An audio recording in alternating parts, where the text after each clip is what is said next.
Cape Town is one of the leading cities on the African continent, with the second most populous in South Africa.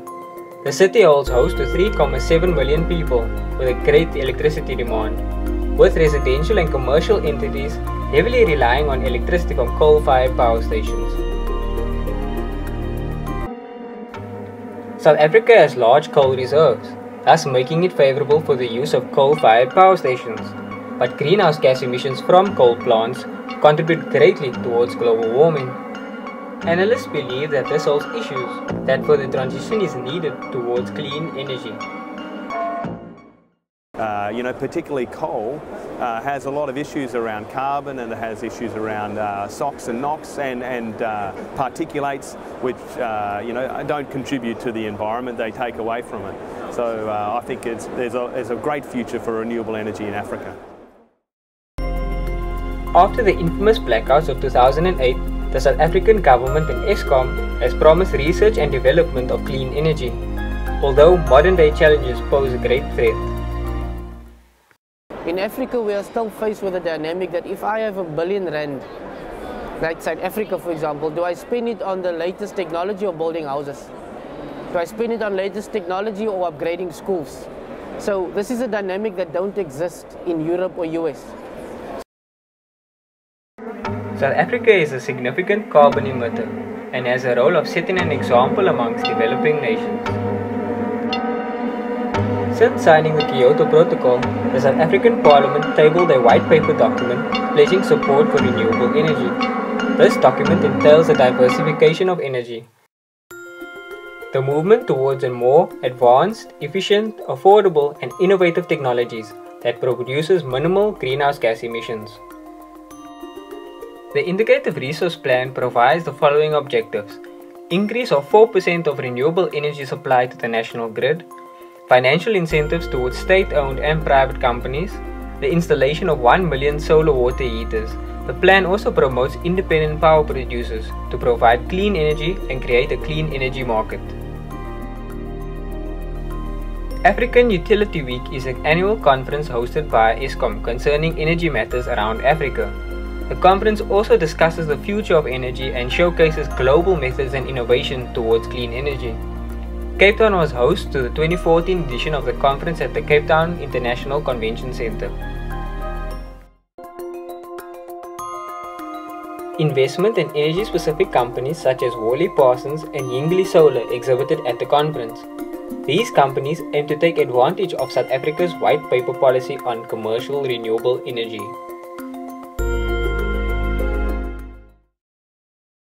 So Worley Parsons is an energy and resources company, and we deal with a lot of different types of energy for customers. And one of the parts of the business that we're most excited is actually clean energy, or what we're calling renewable energy. So it's an opportunity to be in an industry or a part of the market that's growing at a tremendous rate. So it's a very exciting part for us strategically. Yeah, I think Africa is blessed with a lot of really natural attributes that lend itself well to renewable energy.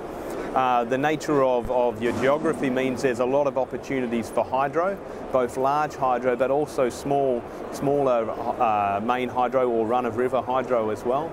And that creates opportunities for clean energy that is very low in its operating costs. Also, the nature of places like Cape Town have a lot of wind opportunities, and obviously there are parts that get a lot of sun, so there are solar opportunities too. So they're available to all of Africa. With the development away from coal energy, in your view, what is in the future of energy?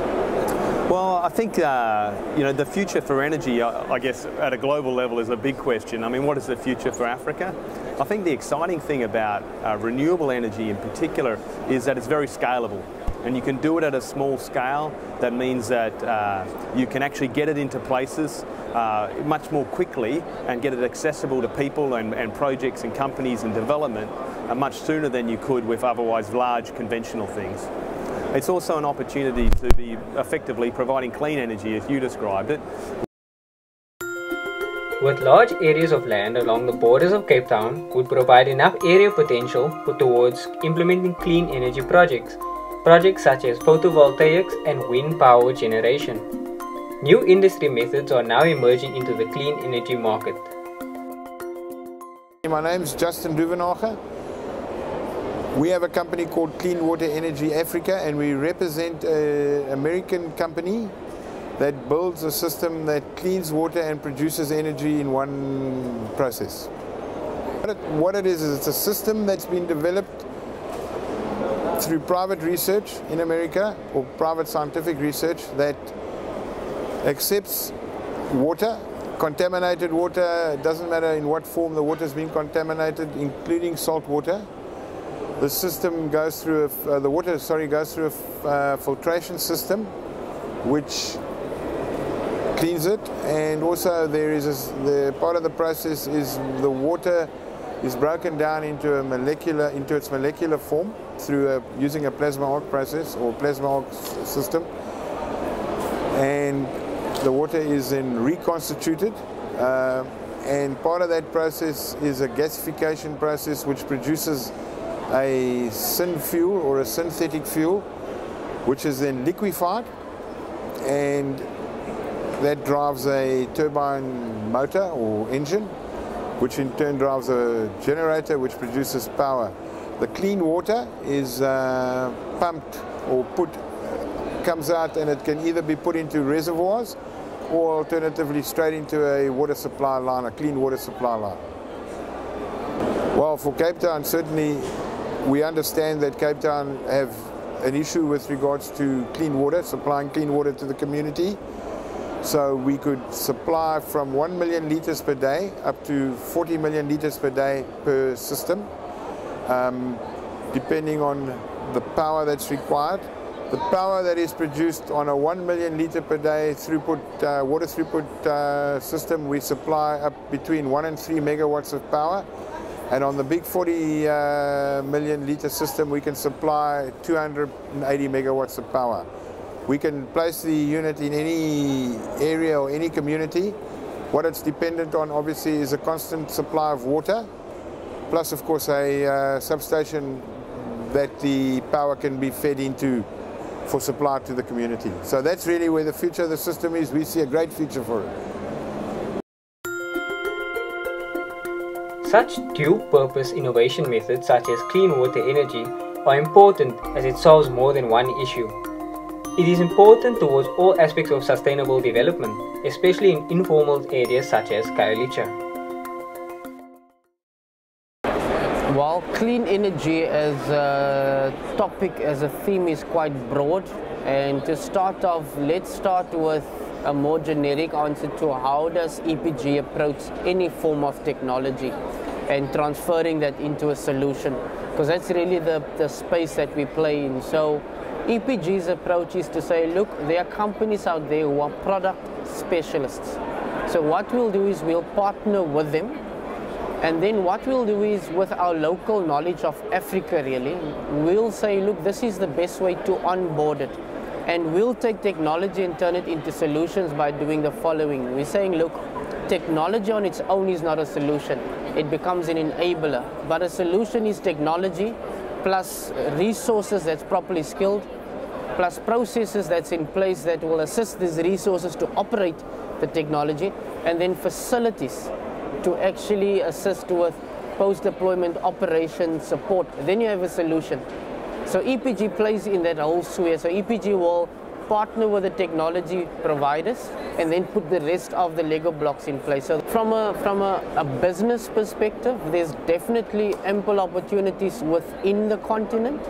The challenge, however, is to get a good balance between the value the technology will add and the initial capital that needs to be expended on it. Hence the big opportunity that EPG is in particular is pursuing is getting to the point where we're cementing and formulating more innovative funding models for Africa in particular.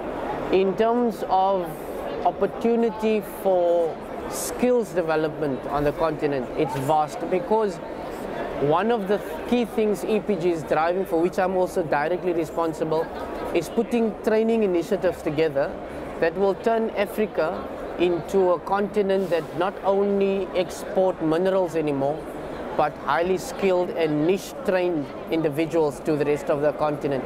And one of the incubators that we pushing for quite hard to start leveraging on skills that we are equipping in Africa is the BRICS initiative, whereby we're saying, look, we're already part of this international initiative between Brazil, Russia, India, China.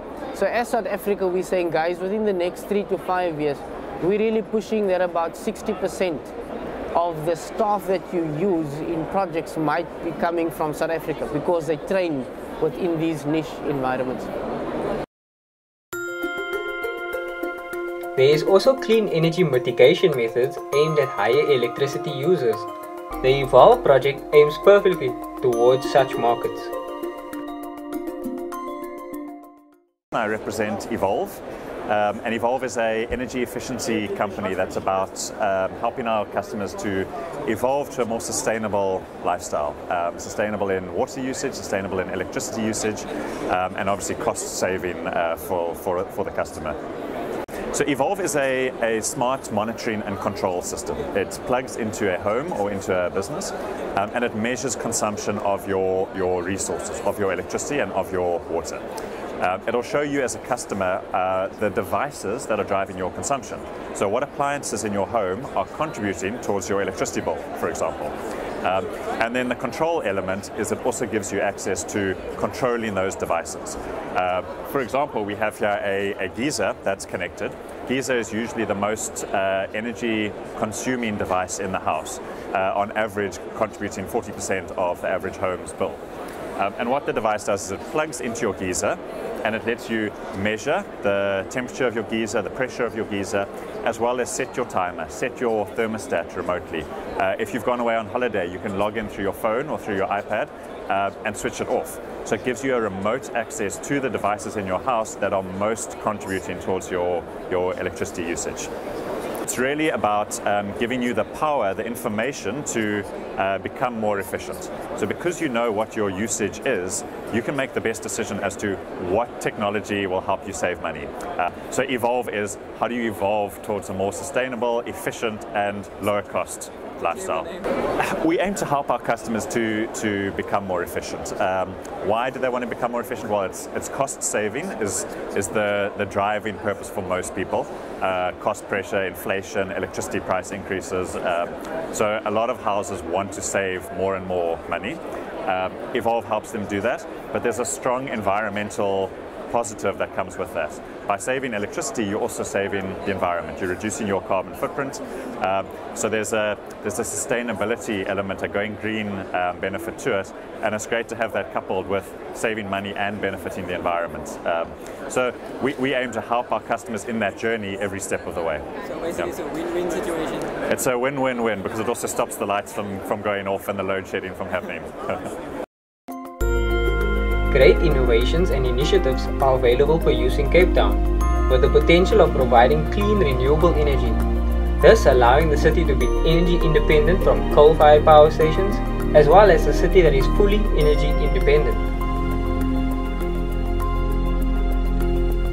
The movement towards clean energy has a long way to go.